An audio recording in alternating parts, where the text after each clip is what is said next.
Remember when half of TikTok turned into war correspondence? Flags in bios, protests in every city, everyone suddenly fluent in geopolitics? They said it was about peace until peace actually showed up. And then, crickets. As Boris Johnson joked on balance, where's the jubilation?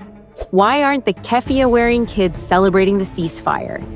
Maybe because peace doesn't trend like Outrage does. They've got an addiction to the bashing of Israel. We've got to try to see the upside here. There were 2 years of utter misery. The hostages are now going to come home, the remaining, right, and the bodies of the deceased. In Gaza, the sky lit up. Families danced, children waved flags as hostages came home. Cameras captured fireworks, not firebombs. It was the moment millions had demanded a ceasefire. But in the West, the streets that once echoed with chants for Gaza fell silent. The UN says there's more than enough food in Gaza and we have a ceasefire. Correct. According to the UN, over 560 tons of food entered Gaza daily after the truce enough to stabilize hunger conditions. Even a Hamas spokesman called the moment a page of victory. Yet the movements that marched for mercy had no march for peace. Across the Atlantic, the protests had already peaked months earlier. In New York, Reuters reported that dozens of pro-Palestinian demonstrators seized Columbia University's library May 7, 2025. But this wasn't the first time the chant shook America. Long before it echoed through college quads, it was shouted on the steps of Congress. Rashida Tlaib, standing on the Capitol steps, banging pots and pans.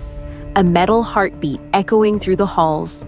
Within hours, lawmakers and activists clashed online, each claiming to know what those 7 words really meant.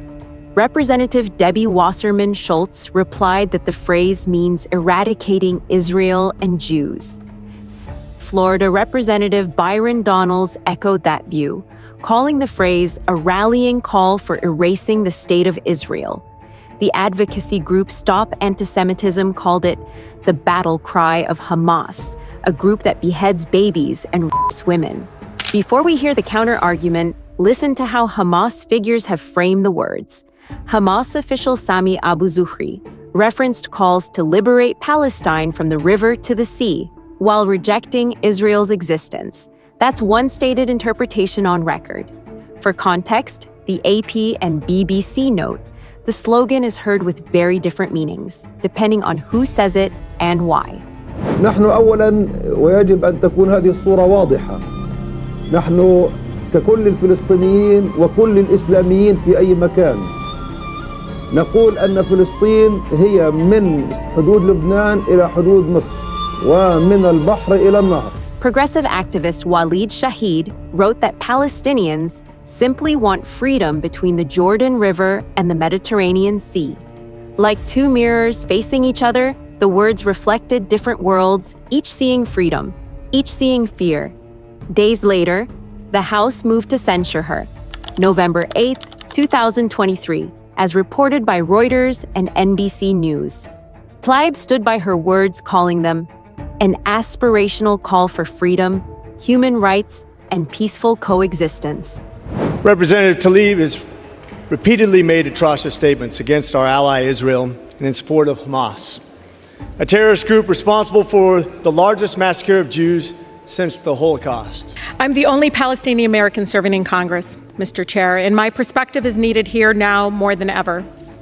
The idea that criticizing the government of Israel is anti-Semitic sets a very dangerous precedent, and it's being used to silence diverse voices speaking up for human rights. House Resolution 845, resolution censuring Representative Rashida Tlaib for promoting false narratives regarding the October 7, 2023 Hamas attack on Israel and for calling for the destruction of the state of Israel. The hands that once beat steel now rest quiet. The crowd's echo fades into marble, and the debate between freedom and fear, justice and memory lingers like a bell after the last strike. And on the West Coast, The Guardian described Tesla showrooms vandalized amid escalating anti-Musk protests. March 30th, 2025. But when peace broke out, those same streets were silent. As one Canadian columnist put it, outrage is a weekend sport. Peace is Monday's hangover. On Fox News, Greg Gutfeld summed up what many noticed, but few would say. That in America, chaos sells and peace doesn't get ratings.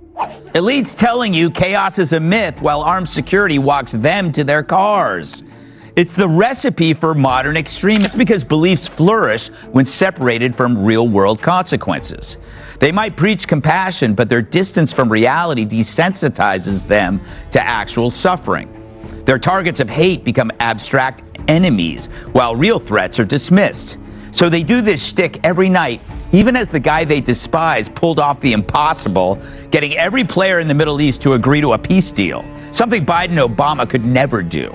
Gutfeld wasn't praising or condemning anyone, he was pointing at the disconnect. The people who called for change seemed uncomfortable when it arrived.